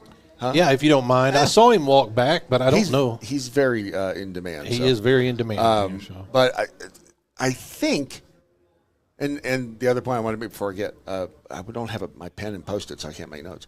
I guess I could write on the tablecloth. Our subscribers this time got, in their boxes, they got, again, authentic 3D printed reproductions of the evidence that was found at the Roswell crash. Authentic 3D replications. Yep. Available in no store. Yeah, that's true. Handcrafted for them specifically. You haven't checked the store, though, have you? I know they don't have what we had. I guarantee you that they do not have what we had in the subscriber box. And if you want to be a part... Museum quality, I might add. Except the one that Erica... Yeah, but I fixed that. You did fix that, but it was ironic because on the museum quality card that went along with that's what I'm saying, the museum quality 3D reproduction of the evidence of a crashed UFO here at Roswell, one of hers was broken, and it did, in fact, on it though say unbreakable. It did. That's so there was problem. some irony in the unbreakable piece of but UFO. It was a 3D replica, right? So, basically, what we're saying is they made better stuff back in 1947 than we can today with all of the amazing technology that we, even with all of the amazing technology that we have, they still made better stuff in 1947. I mean, ours might look cooler. And Jeffy's in the chat room too. Jeffy, he says, "Did he still in jail? No bail." Been there. Yeah, since they denied him bail yesterday. I guess I saw that. You know why? Why? Because he'd run like a rabbit. Oh, I would. Yeah. Yeah, because he's still got to be sentenced, right? Yeah. That's the thing. Okay. And he's been there. He's been there for months. No Rico, yes to Frico. Yeah. That's not funny. That's not funny. We're talking about people's lives here. Speaking of lives, we lost an actor today, Michael Madsen. Yep. Yeah. He's that guy that you'd know when you see him. When you see him, you're going, oh, I've seen him before. And he was having a rough time. He has been been for a long time. divorce. Yep. His son committed suicide a couple of years ago. He had a restraining order against the ex and blamed her for their son's suicide. It was crazy. Yeah, they said they found him unresponsive and believe it was a heart attack. So till you hear something different, right? Yep. It certainly wasn't. It wasn't that, because if it had been that, they would have because they always tell us when it's that. They wouldn't lie. Toby says, have I missed the instructions on how to procure a Desert Air Motel Bridge instructor polo shirt? No. That is a fabulous bridge instructor. I am going to we build so few bridges here or close to the Desert Air Motel that it never really. Brad's talking about bridge construction. Bridge construction. You said bridge instructor. I know Brad doesn't understand what he's talking about. Right. Bridge construction instruction. What? It's not the same. Are you sure it's not the same? I'm positive. What's the story? These two are. Somebody's got him cornered, but he's I knew it. He's walking this way. I knew it. That would happen to me at the studio if I had to. That's why I leave. That's why I sneak out of parties. Why do you sneak out? Because if you don't just leave, if you announce, all right, I'm leaving, and then you start, oh, you're leaving it, you get stuck 18 times on the way out. You do. So and then they try to guilt you into staying. And then if you just slip out the back door. Look, I've been known to be slippery myself. You slip out the back, Jack. Are you coming? Yeah. He had an excuse. Yeah. Good. All right. Off my lawn says, if Diddy went down, how many politicians and actors would he take with him? Who did he piss off to get in the position he's in? All right. That's a good question. And that's why I asked it. She also said, I'm so excited to get my insider box. Thanks, guys. You're welcome. Thank you, Kiki, as always, for being a... Kiki's takes a little while longer than everybody else's to get there. Because she lives in paradise. She lives way in the middle of the ocean. It must be just like living in paradise. It probably is. I've never been there. Y'all have to tell me. And I don't want... Name the song. David Lee Roth. Wow. You get a ding-ding. Paradise. I don't know. What's the name of it? It must be just like living in paradise. Well. I don't want to go home. Okay. Always keep the wife happy, Congressman. I'm sorry, I'm looking at headlines at the same time. Was this guy going to come back by? Yeah. Tom Reed? Yeah. And he's got a fascinating story here, too. The Tom Reed... His website, hang on, I had it right there, UFOpark.org. It was the first UFO encounter archived in the United States as historically true. UFO Monument Park. UFO Monument Park. Yes. Jesse Marcel, Walker, if that's it, thank you. Renee's listening? Oh, good. And Renee, love you for taking care Renee, of all of the details and everything you have done to make this an enjoyable trip. If you could just done something about Ron in the truck, it would have been great. But my gosh. But thank you for that. And it was Walker Air Force Base. That's why I was trying to remember what it was. But so Tom Reed, UFO Monument Park, and the website is ufopark.org. He stopped by, and I don't know the whole story on what, because his elevator pitch, which was a good elevator pitch, it was a 1969 UFO encounter just off the Housatonic River in the town of Sheffield, which is in the United States. This is the first UFO officially. Anyway, this is the first one. Again, was designated and archived as a historically true UFO encounter. Okay.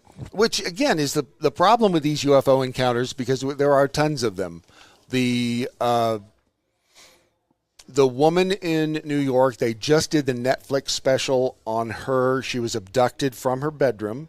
Remember, is this the one was flying? Floated out of the window of her apartment building. And 2 cops saw her, right? 2 cops.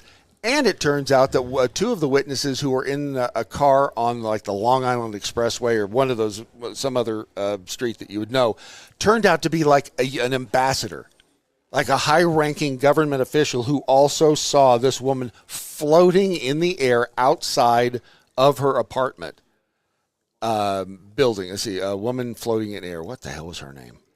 Floating in air, New York City abduction. And she was Manhattan, Linda Napolitano. Oh, yeah. And she was abducted by aliens from her 12th floor apartment in 1989. She said she was levitated out of her window and into a spaceship. The case, which became known as the Brooklyn Bridge abduction, said to have been witnessed by over 20 people.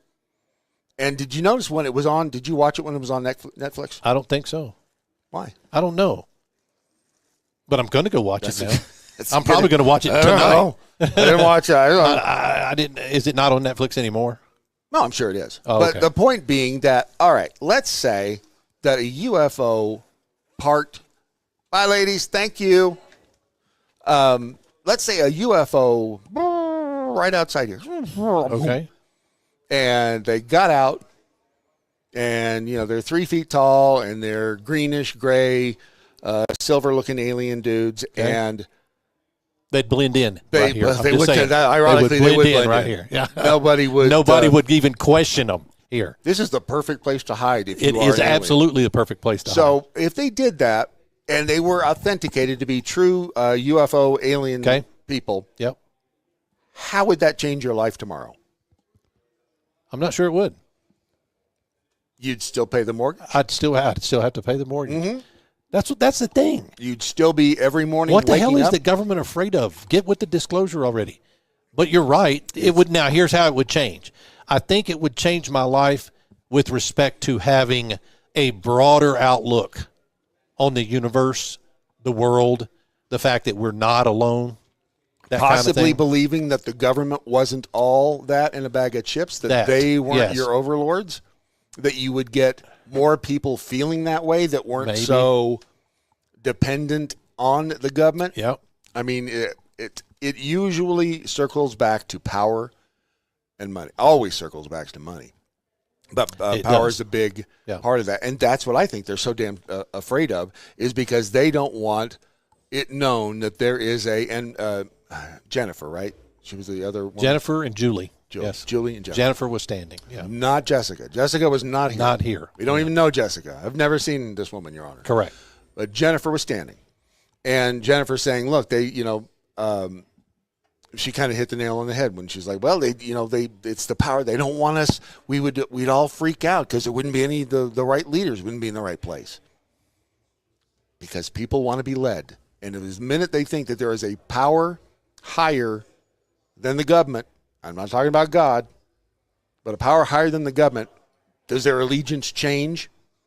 And suddenly they're all, hey, we need to find out who the little green men from Melmac are. Well, in a lot of cases, it's going to be, what can the little green men from Melmac do for me today? Well, maybe, You see? and hat tip to AJ and Hecklefish, Yep. maybe they have a lifetime supply of Blorpus. Blorpus. Blorpus, not Blorpus. Blorpus. Have you never taken Blorpus? No.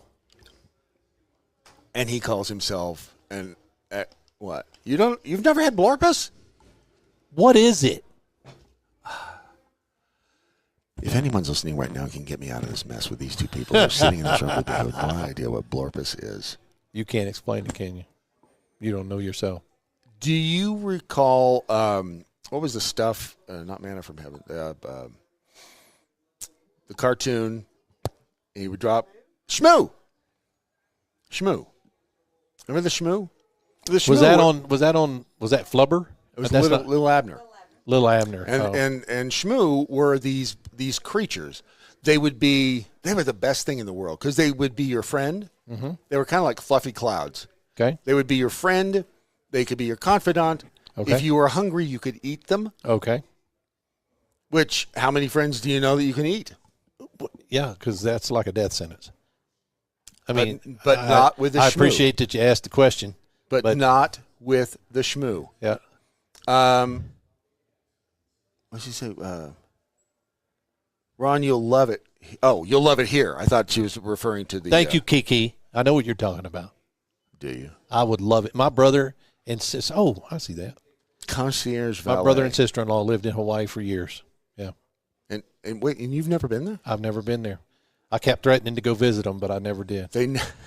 No, they invited me 100 million times. Hell, I sent my oldest daughter when she graduated high school out there to visit them for her graduation trip. And I have never been.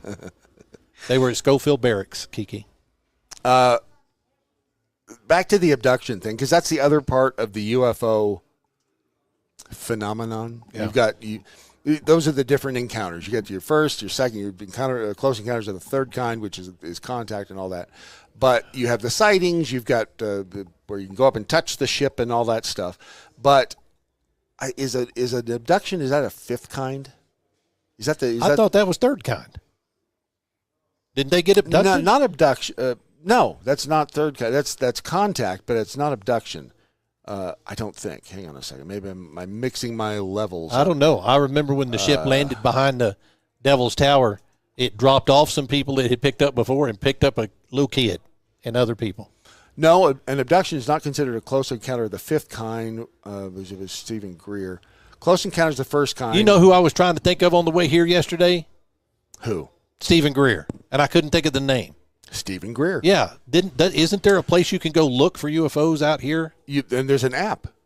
Okay. That's what I thought. There's Stephen an app Greer. you can use on your I thought on your Audrey phone. told us about that, having done that once. Fourth kind? Abduction is fourth. Close encounters, the first is observing. Of the second, physical evidence of a UFO encounter, like electromagnetic interference. Third kind, direct observation of an extraterrestrial entity. Fourth kind, experiences involving abduction or interaction with aliens. Fifth kind, human-initiated contact with ETs involving communication protocols. Sixth, encounter resulting in physical harm or death. So a fourth kind of encounter could result in a sixth. Good. Yeah. You had the fourth earlier today. Do you have any lasting damage? Right, tell me what sixth is. Encounter resulting in physical harm or death. Nope, that was six for me. Straight up six? Straight up six. Straight up six. Physical harm. Deep six? No death, but deep six. Well, not yet. Well, yeah.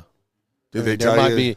I'm still a little squishy down there. Did they tell you not to take a nap or close your eyes for the next 12 hours? Yeah. Things will let loose, and you're not supposed to. You're supposed to just, sphincter muscles. Did they recommend wearing Depends for a little while? No. No. As your friend, I'm going to probably recommend that. And the seventh kind is the creation of a human-alien hybrid. There's a seventh kind? Creation of a human-alien hybrid. Is there an eighth? Not yet. Okay. What do you do beyond eighth or beyond seventh? I guess, yeah. You got a human-alien hybrid, which technically, going back in time, wouldn't that have been when the Nephilim were doing the deed with humans? Maybe. Could have been. So it's biblical, going way back when. Or were the Nephilim? They weren't. Were they? Well, were they? They were the giants, right? Nephilim. Nephilim were the giants. Yeah. But they weren't supposed to. But they were fiddling around with the human beings. They were. So, what were the offspring of the Nephilim and humans? Bigfoot. As silly as that sounds, I'm not going to discount it because I think that's possible. Nephilim. Offspring. Type it in. Offspring. The Nephilim offspring generally refers to the children born from unions described in Genesis, where the sons of God are said to have taken daughters of men as wives. These offspring are called Nephilim. Described as mighty men who were of old, the men of renown. Some interpretations suggest these sons of God were angels, either fallen or not, while others propose they were descendants of Seth. The daughters of men are generally understood to be women in Cain's lineage. I bring these up because how do we know we're not dealing with angels when it comes to encounters with ETs? I don't know that we do know that. Technically, God is an ET. One day when we were talking with Dan Andrus at Faithwire and CBN News, and I said Jesus is technically an extraterrestrial, but is he?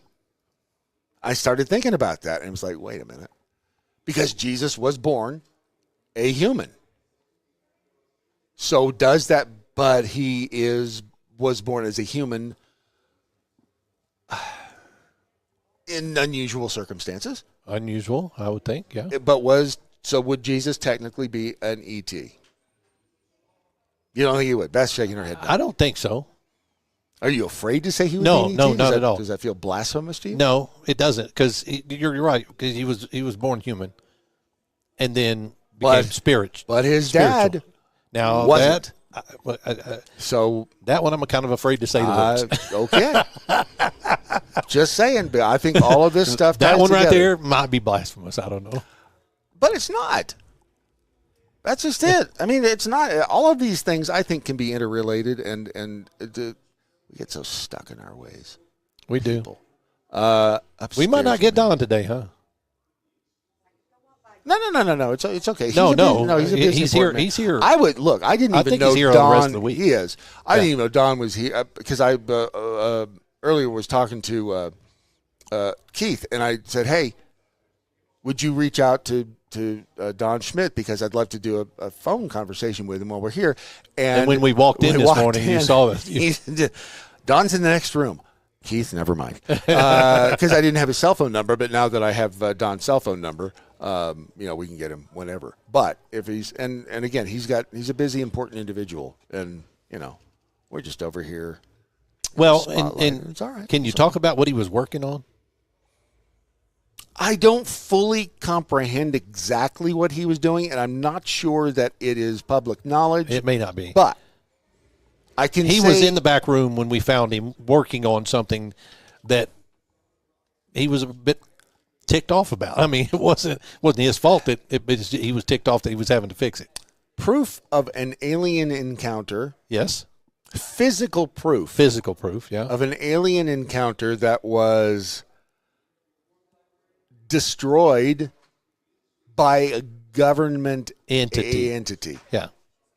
And he was having to rebuild the presentation for it. Correct. And if and when he can talk about it, it's amazing what it is, but if and when he can talk about it, it's mind-blowing. If it's real, I'm guessing it's real. I mean, trust Don. Don has done a great deal of research, but he's got some high-profile people who have put their name to it that says it's real. Yeah, he does. And the fact that, as we were also discussing whether or not we trusted people like David Grush. Yeah. And not Renee, what's the other guy's name? I know who you're talking about. Yeah, Louis Elizondo. Elizondo. Yeah. Louis Elizondo. Yeah. Are they whistleblowers? He brought up a great point when he was talking. When the Edward Snowden comparison. Yeah. Ed Snowden was a whistleblower. Where is Ed Snowden right now? Not in the U.S. Not in the U.S. Yeah. Can't come back to the U.S. Yeah. That he was a whistleblower. I think from what I know of what he did, I believe he is an American hero, Edward Snowden. I think he put lives at, I don't know, they probably find some way to say, oh, no, he put U.S. intel officers' lives at risk by releasing whatever he released. He may have. But he also showed us, we the American people, that the government was lying to us in a major way about a lot of things that we should know. But I used to be of the mindset that there were certain things as the great unwashed out here that we didn't need to know. We didn't need to know about all of the secret stuff that the government was doing because it was in the national interest. It was for our national security. It was to keep us safe. So I was cool with, them not letting all the cats out of the bag. But then as I got older and I started realizing these MFers are lying to us left, right, up, down, and sideways. Then it began to piss you off. Then it really started to irritate me, and I have since changed my outlook on such things. And is there an argument for keeping some things secret? There is. I believe there is. If you've got the right people in control. That's correct. If you have bad guys in control, well, don't send the bad guys up. That's the answer. You got to have the right people in power at any given moment to be able to trust them. And I don't. It's the same thing with the death penalty. I never thought I'd be against the death penalty. But I don't trust the system. I think, are there dirtbags out there who deserve to be guillotined? Which if you're going to bring back another way of the guillotine should be one of them. The guillotine is a pretty theatrical piece of equipment when he gets. And I've built a guillotine for a theme park that cut. Oh, it wasn't a magic trick. Well, it was a magic trick. Yeah, for a theme park. Yeah, remember that? And the one I built for. Remember that? She says, "Hell no." I have pictures of it somewhere. It was for Halloween at Opryland. It was probably 1999, 2000, somewhere through there. And as the train, the Halloween train was going around the track at Opryland, one of the little scenes that you would go through is somebody from, I don't know, French peasant or something. She was getting her head cut off for probably just running her mouth a lot, because they did that a lot. They did. Blah, blah, blah, blah. French peasants. So many words. But as the train went by, you'd see her get down on her knees, put her hands through the stocks and her neck through the stock, and then you'd see the big blade come, shoom, and you'd see her head fall into the little box of hay in front. Wow. It was pretty impressive. Wasn't shocking at all, was it? No. I mean, there wasn't blood much. Yeah. But again, it's better than, I don't know, you can't have like a Halloween attraction with somebody getting a lethal injection. True. Talk about a boring way to go. Yeah. You're just laying there. I don't know, although that's kind of scary to watch for me. Oh, I think death is scary. Oh, is it time for a hole? Yeah. I love holes. The Daily MoJo. Live from Roswell, New Mexico. Off my lawn says, what's in the basement of the Smithsonian? What is in the basement? Is it the same thing that's in the basement of the Alamo? You know what's in the basement of the Alamo, I right? don't know. Ron doesn't know it. Is there a basement in the Alamo? What's in the basement at the Alamo, Beth? Damn it. I should have remembered that. I just watched the Pee Wee Herman thing the other day. It was pretty good, actually. It was excellent. Yeah. It was a fabulous. How long has Pee Wee Herman been dead now? Couple, 3 years, maybe? Coming up in about 3 weeks? 2 years. 2 years. He died in 2023. Good Lord. Paul Rubens. Yeah. Who, if you didn't watch the documentary on Paul Rubens' life, we watched it. It was, you didn't think you were going to like it either. Beth, I was like, I didn't think I was going to like it until it got into his history. And who recommended you watch that? You did. Mm-hmm. And it was, I'm like, that is weird. But at the same time, listening to him talk, because they interviewed him straight up like that too. So yep. And the only man who could right now follow the death of Pee Wee Herman, Paul Rubens, 2 years ago, is of course Don Schmitt. We thank you. You actually perfect timing. I know you are a very busy, important individual. Is there a basement at the Alamo? It's got Pee Wee Herman's bike in it. Apparently, yes, that's where his bike is. No, we're talking about all of the things. And first of all, if you're not familiar with Don Schmitt's work, he is an amazing individual. How many books have you written? I just finished my 19th. Wow. And this one is The People versus Roswell, where each chapter I've focused on the violations of human rights and due process and even First Amendment associated with Roswell and the aftermath. And then I have lawyers, 3-4 lawyers, commenting at the end of each chapter of they cite specific chapter and verse of where laws have been violated. I even have a retired judge doing my foreword. And so we're going to hit them in the courtroom with this book. Good. In other words, the skeptics, sorry, you don't break the law. You don't, as far as, for example, threaten the media, and in the case of the newspapers and the radio stations here in Roswell, with the loss of their licenses over a damn weather balloon. That's you. right. Yep. That's right. I'd forgotten about that. Funny thing is, I remember exactly on my walk when I was listening to that part and how I was that pissed me off too. The things, again, that the government did to the citizens of this area. Precisely. After it's criminal. Yes. It's criminal. No doubt about it. Yeah. Absolutely criminal. And you opened my eyes to that. It was through Keith Malinak that you and I met. And we did part one. He wanted me to remind you of part two, which is what, August? You're going to be back at the mic with Keith in August. Are you not? Or is I know we had scheduled part two, and so I certainly hope so. Okay. So that's what it is. And you'll send me. He will. He will. Yeah, he he'll will. get it to you. Yeah. I'm the same way. I have no, if she hasn't written it down, I don't know what I'm I'm doing. doing. August is my birthday month as well as my anniversary month, so it No helps kid. me not forget.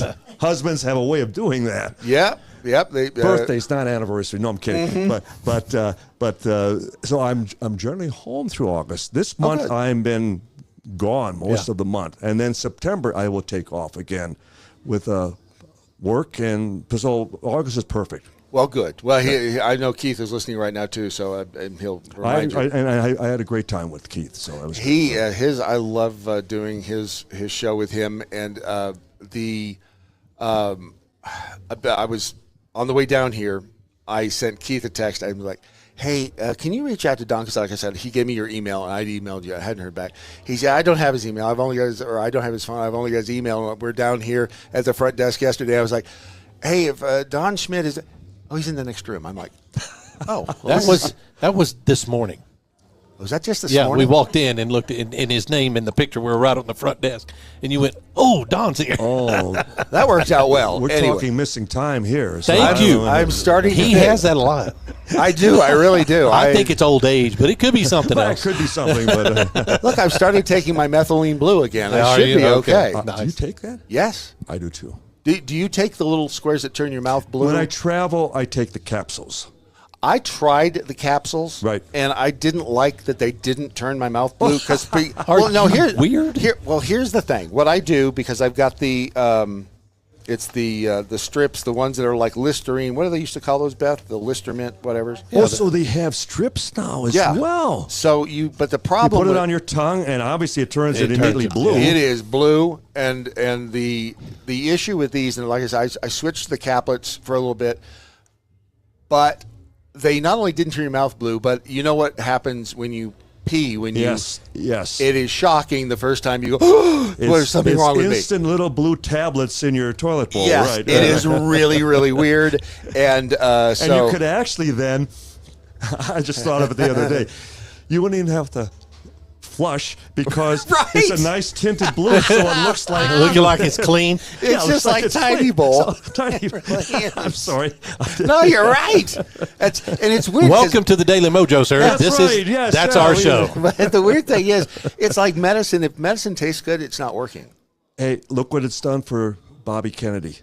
I mean, look at the shape he is in for his age. I know. And so I know. I'm looking at what he does. I'm like, I think I can do that too. So, all right, you may have talked me into it. I'm sure. Don says he's taking you all this time. No, I can't have to do listen that. to other people too. I'm seeing that more and more athletes. Yeah. And then especially for focus.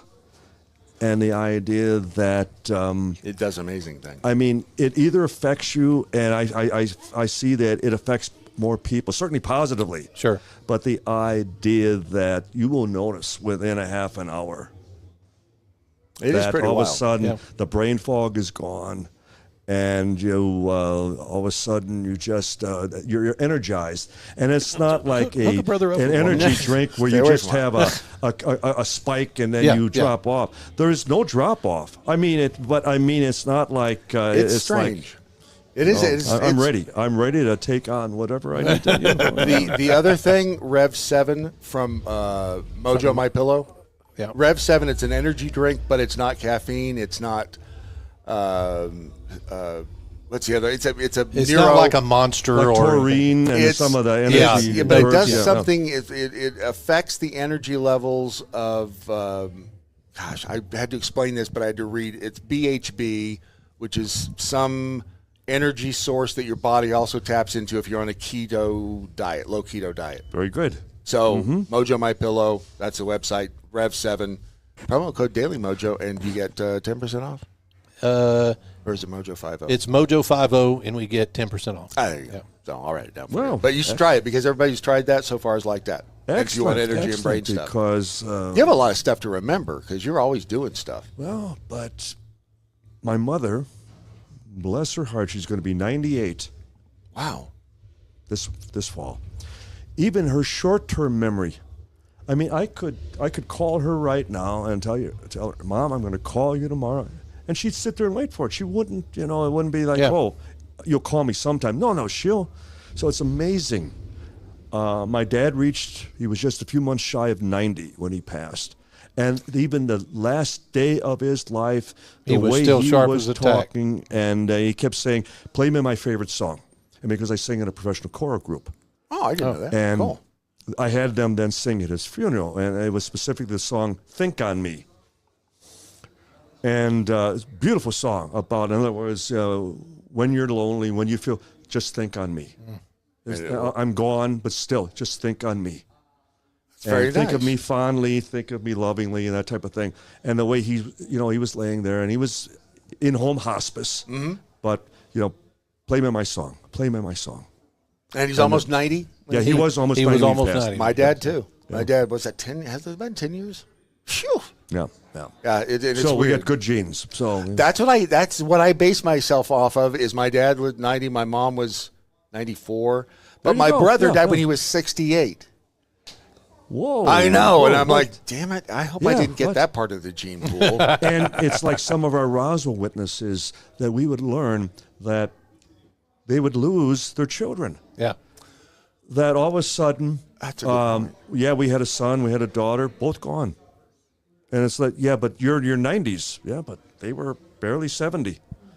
It's like, is it modern life? I wonder if this is modern lifestyle. What those people who were involved in the Roswell incident back in the 40s, what did they do for a living? What were those? Because I've gone around Roswell, and it's like, what did these people do for a living? What did they do for a living back then around here? Do you know? Much of it was centered around just the ranching. Okay. Like the local Ford dealership, his name was Farnsworth, and yet he still had a ranch north of town, and they would be into horse breeding, and then certainly the cattle, sheep, but they would work local business. There was a theater here. This was originally as far as a theater, a movie theater. Okay. And there were auto dealerships. There were furniture. So hardworking middle class. Hardworking middle class. American just out there doing their thing day to day. They already were, those who were more affluent were into, as far as the oil derricks, they had the oil, businesses that they were becoming involved with.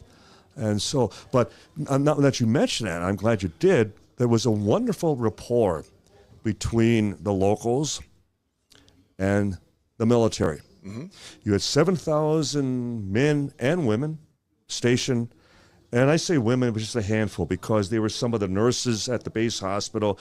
You didn't have a unit of wax as far as with the women at that time, but there was a high degree of contact and association with the town, and they would emphasize the point that up until the incident, that it was like a divorce. That it was like a curtain was torn in half, and just like that, no one trusted one another anymore, and there was a lot of whispering, and it's like everyone had top secret information that they couldn't openly discuss any longer, and so it ruined that. Yeah, and big time. I don't think that's something that we've even addressed at length with anyone, but the point being that psychologically, that you would have a wonderful association, military as well as civilian. And what would it take to just totally rip that apart? And again, a weather balloon would not do that, ladies and gentlemen. We were talking about that earlier. The fact that these were, and I go back to the simple, hardworking people, not to oversimplify them, but they had no reason. There were not one of them was out there trying to be a grandstander, trying to get the spotlight turned on them. There was nobody looking to be a Kardashian in 15 minutes of fame. No evidence of that whatsoever. No. Mac Brazel, it was more of a pain in the butt for him to have to deal with the crap that was dumped on the ranch that he was working. It's like, now what do I do? It'd take me forever to clean He was this the up. foreman out there. People confuse the situation that he was just a rancher. No, he was the foreman. He was in charge of that ranch. And as a result, no good rancher, hired hand, and specifically supervisor, foreman, would allow any such garbage, just be out there for days, because cattle and sheep are like goats. They devour everything in their path. And the thought that the government to this day would have us believe that wreckage was out there for weeks before Brazel finally got word, they're offering a $3,000 reward for any physical evidence of a flying saucer. It was 1,000 from 2 newspapers and another 1,000 from a private individual. So 3,000 total.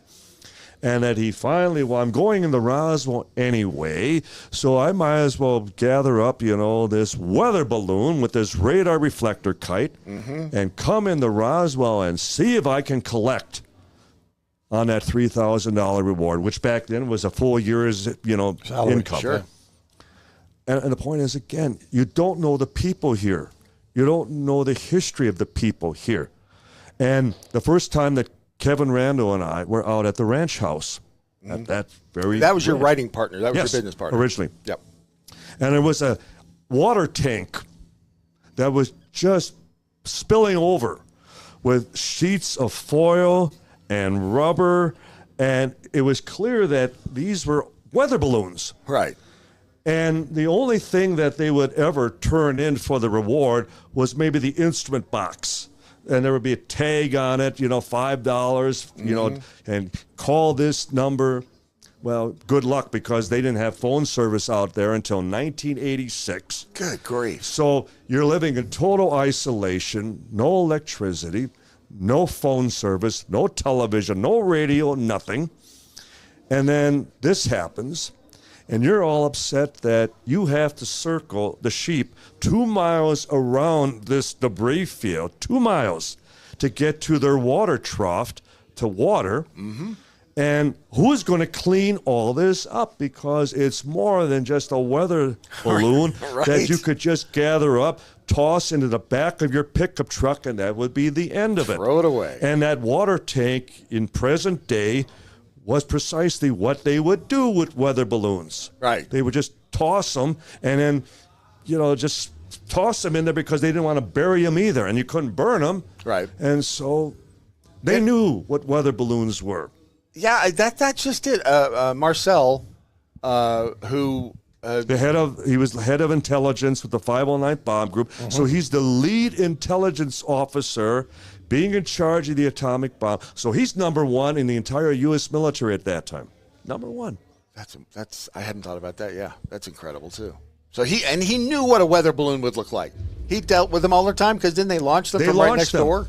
Right here at the Roswell Army Airfield, in conjunction with their daily bomb drop exercises. Now, granted, they weren't using actual bomb casings. They were using sand barrels of equivalent weight and size. And if you were to go north, west, east, you'd stumble out in the middle of the desert, these asphalt runways. So they had these emergency runways paved out there if the B-29s had to make an emergency landing. Right. So they're still out there, covered now in sand and dirt, but nonetheless, that's what they were doing. And they would launch these balloons twice a day from atop the bank building, 6 stories, just downtown north of here on Main Street, in conjunction with those training exercises. So nobody knew those balloons better than Roswell. Right. And the fact that Marcel would be ordered, the patsy, the fog guy, not here in Roswell, which is also another question. Why don't they have the press conference here? Well, they they needed to shift all the attention away from Roswell. And it's going up the chain of command, and it's General Roger Ramey, who happens to be the boss of the base commander here in Roswell, Right. Butch Blanchard, Colonel William Blanchard, and they get away with it.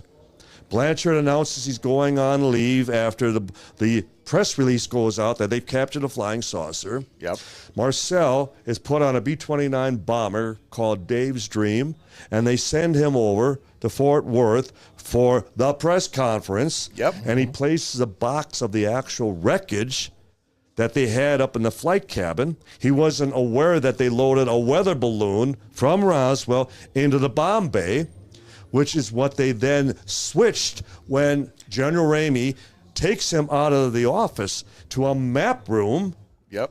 And while he's out of the room, they switch the actual material for the weather balloon. He got snookered. Yeah, he big was time. made the Big fool. time. Big time. They did not care. They didn't care what they did No. to him either. That is No, but did they not force him to go along with the Yeah. Oh, yes. explanation? It was just a matter of ordering him. I mean, he's a lowly major, and Ramey's a one-star, and it was just a case of, this is what you're going to do, and now you're going to pose for these pictures. Yeah. And there's a hallway of reporters waiting to see the just-arrived piece of the flying saucer, and then Ramey only allows one reporter into the room. So much for a press conference. Right.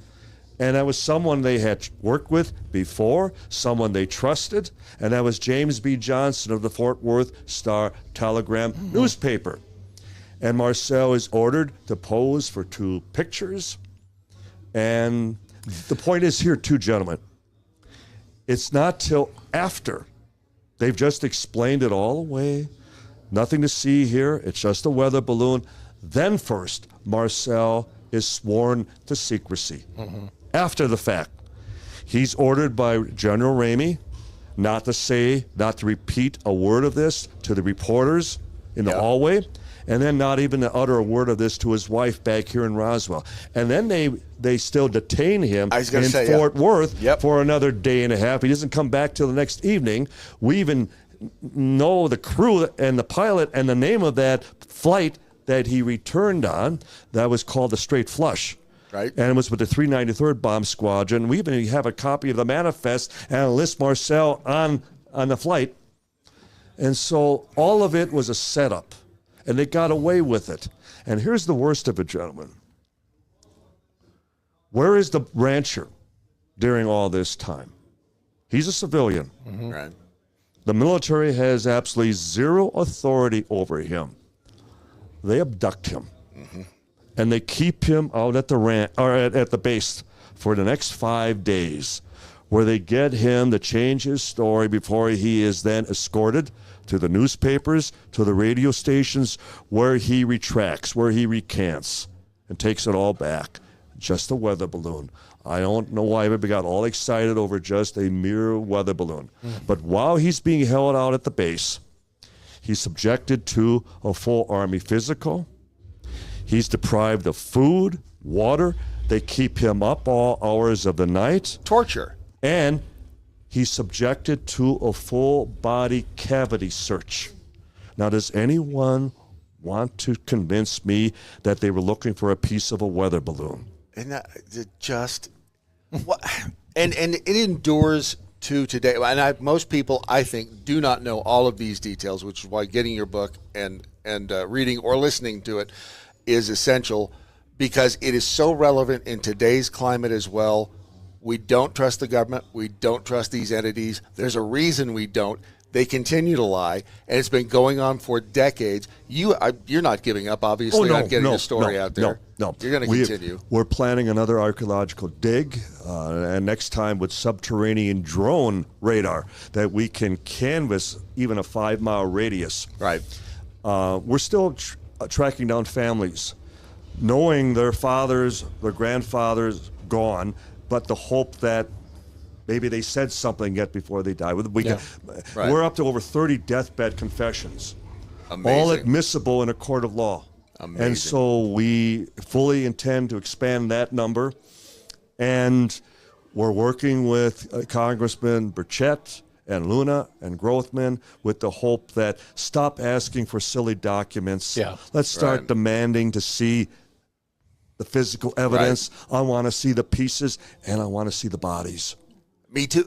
We got about a minute blow left. It open overnight. Would blow it open overnight. We got about a minute left. You're going to be here tomorrow, and I hate to put you on the spot. Will you talk again tomorrow? Will you have some time? Of course. Okay, I would good. love to, because you guys are here and you're friends. Thank and you. Absolutely. Thank you so much. Because I want to talk about the bodies tomorrow. Yeah. So You got it. where do you want to send people to get the book? What do you want to do? Where do you want to? Well, certainly all fine bookstores, Borders, and certainly Amazon.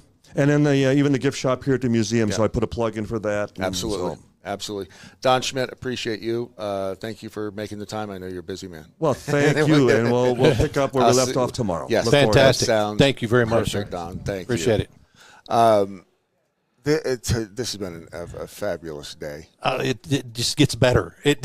Things continue to go. Yeah. Thank you, Don. It really is. Yeah, we're good. Yep. Yeah, we're going to be done here about 2 minutes. We'll come out there. As soon as we close out this show. Yep. She'll do it right now. Yeah. Actually. Okay, I do. Yeah. I'm speaking at 10 o'clock tomorrow morning, at 10 to 11. So Beth, why don't you guys work this out right out there? I just have to close the show down here. Yeah. And we'll work that out, and I really appreciate that. Thank you, friend. sir. Appreciate it. Thank you. Is it? You want last call? No, because I don't. All right. I'm not prepared for any of that cool. in my. I got an outro. You got a need for speed? No, here we go. Let's do this. We're doing it. Well, should we say goodbye first? No, we're saying goodbye. Oh. You better get on with it. Okay, goodbye. See you tomorrow, same time, 3 o'clock tomorrow, same time. Love you, mean it. Do you? No. Okay. I mean, not you. I love I know. them. All right. Love you Manana. guys. And good night, Doc Thompson. Wherever you are. Watch and listen at thedailymojo.com.